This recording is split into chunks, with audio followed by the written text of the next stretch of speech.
Magluluto tayo ng instant pancit canton, pero ito ay low carb at keto na pancit canton. So kung nagda-diet kayo or meron kayo kailangan yung mag low carb, so maganda. Bumili ako nito, 3 binili ko. Ayan. Oh, ayan. Classic, chili garlic at saka chili mansi. So ito ay keto. So kung nagda-diet kayo, ayun tumaba. So ito ang bagay na bagay sa inyo. Pero hindi ko pa rin alam kung paano to lutuin. So, pinanood ko na yung video kung paano lutuin. So, ayan. Tingnan natin kung kakayanin natin lutuin. So, ito ay hindi to pinapakuluan. Ito yata ay hinuhugasan lang. Try natin ha. Hinuhugasan lang at piniprito daw. So, let's go. Tingnan natin. So, katulad din ng mga pancit canton, meron siyang mga ganito, yung mga ingredients niya. Diba? Tapos ito ay, kaya to low carb kasi ito ay shirataki. Diba? Kung natatandaan yung shirataki rice, shirataki din to. So, ang lambot niya, oh. Kaya parang pwede mo na kagad kainin. So, titingnan natin. Gusto ko kasi to, para, syempre, masyado mataas ang carbs ng pancit canton, diba? So, ito ay low carb. So, meron lang itong mga meron lang itong 144 calories ang baba.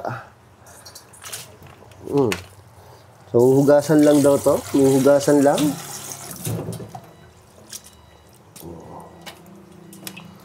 Hugas.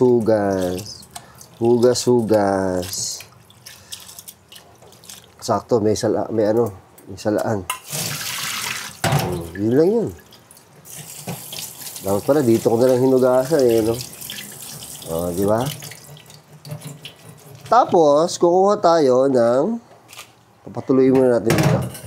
Tapos, kukuha tayo ng, dapat non-stick yata para mas maganda. May non-stick. Dito ko tayo non-stick.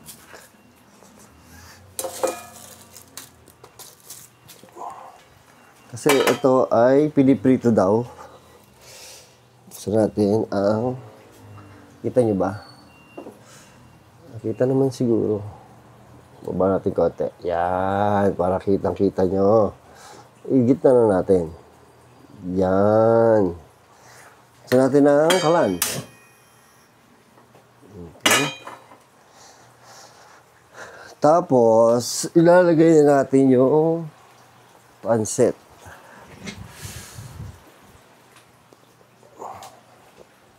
Kumuha na ako ng gunting para ready na. So yan, mainit na. Lalagay natin to.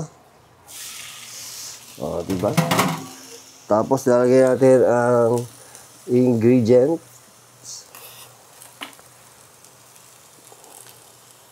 Mukhang masarap to Mukhang masarap. Ay, sumama pa yung plastic. Huy. Yan.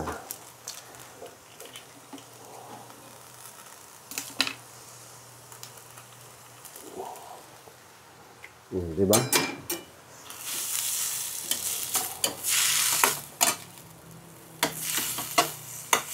So, yung normal, yung instant pancit canton natin, diba? Yung mga laki ni, yun? Tawag dito ay pinapakuluan. So ito hindi, ginaganto lang to. Chili mansi. Sakto to kasi ayoko tumaba Kasi panay mukbang na ako. Kaya ito pinili ko. Tapos, inisip ko din na baka madala ko sa mukbang ko. Kaya lang, akala ko pinapakuluan, di ba may initan ako ng tubig na hindi kailangan ng apoy, hindi pala, kailangan pala iprito na ganito. Baka naman pwede pakuluan din. Kaya lang, kailangan ko pa ng salaan pala, no? Yun lang. Yun pala ang kailangan ng salaan.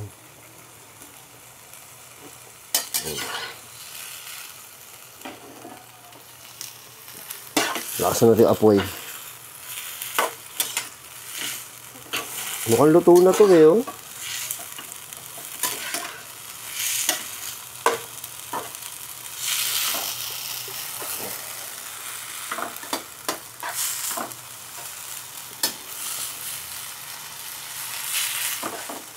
Mukhang luto na to eh. Pero, syempre, para pag healthy, kailangan natin ng egg. Magluluto din ako ng egg. Para healthy ang ating pagkain. Pwede na yan. Talo-talo na yan. Talo-talo na yan.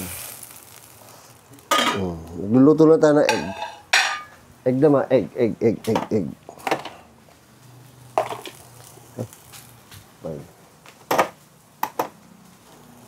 Diba? Para healthy. Keto, tapos egg. Yan yung egg. Butter.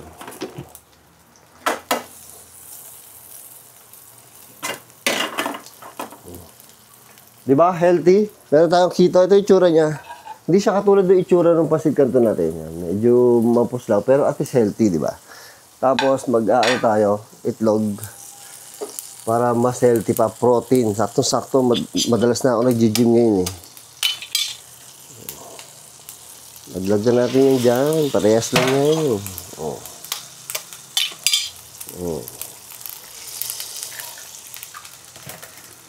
Cooking. Sakto. At meron, habang niluluto ko yan, may binili din ako, keto peanut butter. Keto peanut butter. O, diba? Try ako ng mga TikTok kasi di ba nag-affiliate tayo. So, pero yung mga yan, binili ko, hindi ko yung request kasi gusto ko na agad. Kasi pag request, mag-aantay pa ako kung ma-approve. Minsan naiinip ako, minsan hindi na-approve, so bumibili na lang ako. Mura lang naman eh, tsaka magagamit ko naman sa vlog. So yung keto, wala daw yung mantika. Tapos eto nga, ito ay zero sugar, tapos excellent source of fiber, vegan, low carb, dairy-free, gluten-free, keto-friendly, diabetic-friendly. So yung mga may diabetic dyan, bagay na bagay pala to. O, di ba? Yung mga may diabetes, bagay na bagay to. So, maganda to. Tignan nyo. O, di ba? Egg.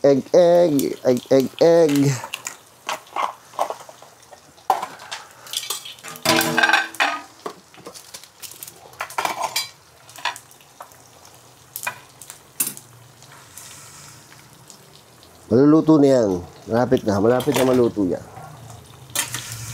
Ha? Tapos kakain na tayo. Sakto-sakto kakagising ko lang. 3 p.m. na kakagising ko lang.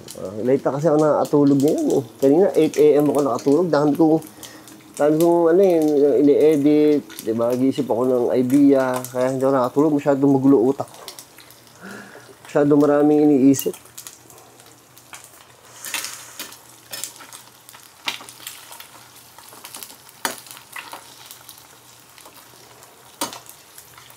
Pwede na yan. Gusto ko sa, sa hilawang pula eh.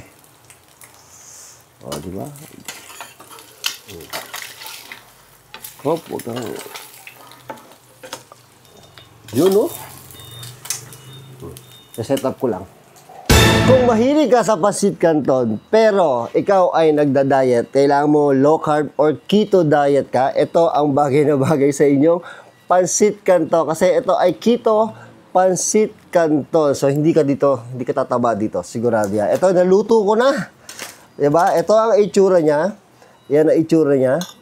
Diba? So, ito ay hinuhugasan lang. Hindi siya yung typical na pancit canton na pinapakuluan.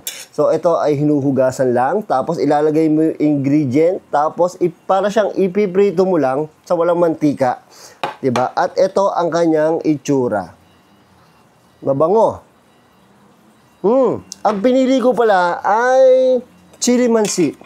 Ito niluto ko ay chili mansi, pero may iba pang flavor. Ito, chili garlic at saka classic. So, pinili ko muna yung chili mansi kasi yung paborito ko sa pancit canton natin, di ba, dito. So, ito ay low carb. So, ang maganda dito ay sa mga may diabetes, bagay na bagay ito. Ito ay excellent source of fiber. Vegan, low carb, dairy-free, gluten-free, keto-friendly, diabetic-friendly, paleo-friendly. So, zero sugar, zero lahat. May calorie siya, pero ano na siya? Ano ba yung kanina? Parang 144 calories lang itong kinain ko. Tapos, sinamahan ko na ng itlog para healthy talaga. Tapos meron ako dito beef steak. So, iuulam ko na rin. So, ito na. Titikman natin kasi first time ko to matitikman. Nagugutom ako. Oo, nagugutom ako. Ito na, titikman natin ha.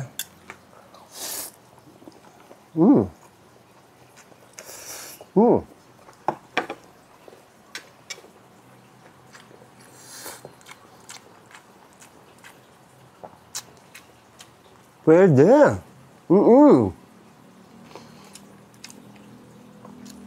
Magkalayo siya ng lasa nung instant pancit canton natin dito, di ba? Di ko pwedeng sabihin yung brand eh. Magkaiba siya ng lasa, pero masarap din to. Actually, parang mas gusto ko nga to eh. Kasi medyo doon sa isang pancit canton, natatapangan ako. Ito medyo light lang ang dating. Tapos medyo maanghang siya, sarap. Chili mansinga eh, di ba? Ito, teteruhan natin ng itlog. Mukbang na rin to ha. Teteruhan natin itlog.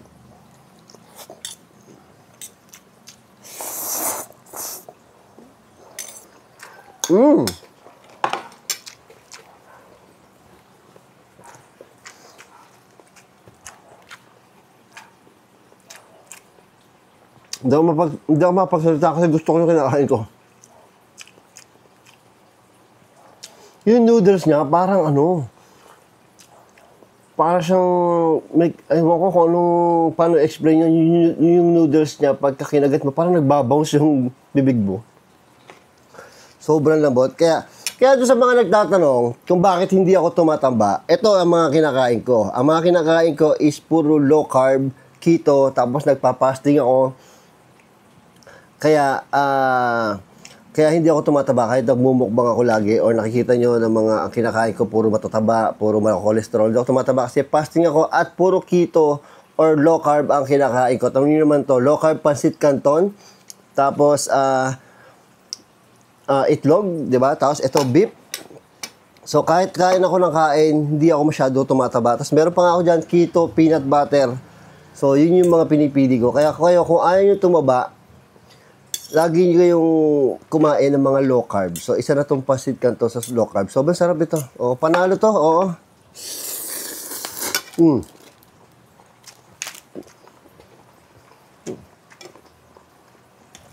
Ang sarap.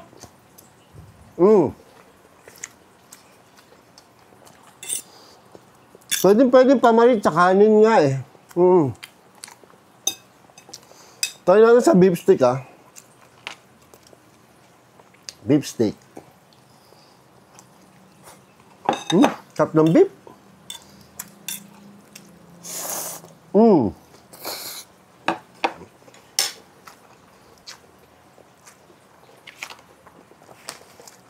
Kaya kung naghahanap kayo ng pancit canton, pero hindi kayo makokonsensya pag kumakain kayo, ito ang bagay na bagay sa inyo, low carb pancit canton, di ba? Ito ay galing sa Perfect Match. Diba? Kaya nandiyan yung basket, dyan ko yung binili, tirahin nyo na bago pa tirahin na iba. Diba? Nakapag-TikTok na ako, nakapag-YouTube pa ako. Yung style dyan, para may upload ako sa YouTube, meron din ako upload sa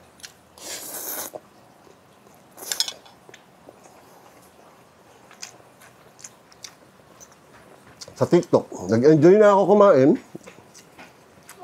Nag-enjoy na ako mag-video. Nag-enjoy ako magluto. Pwede pa akong mag-income sa TikTok pag may bumili nito. Sa YouTube, pag may nanood, may ad, may income pa rin ako. Di ba? Sarap sarap maging content creator or vlogger or affiliate. Kasi medyo effortless na rin naman ang pagbibideo. Kumpara mo naman sa mga regular work, di ba? Sobrang ang hirap. Araw-araw ka nagwo-work. Araw-araw ako pumapasok. Araw-araw ako gumigising na maaga.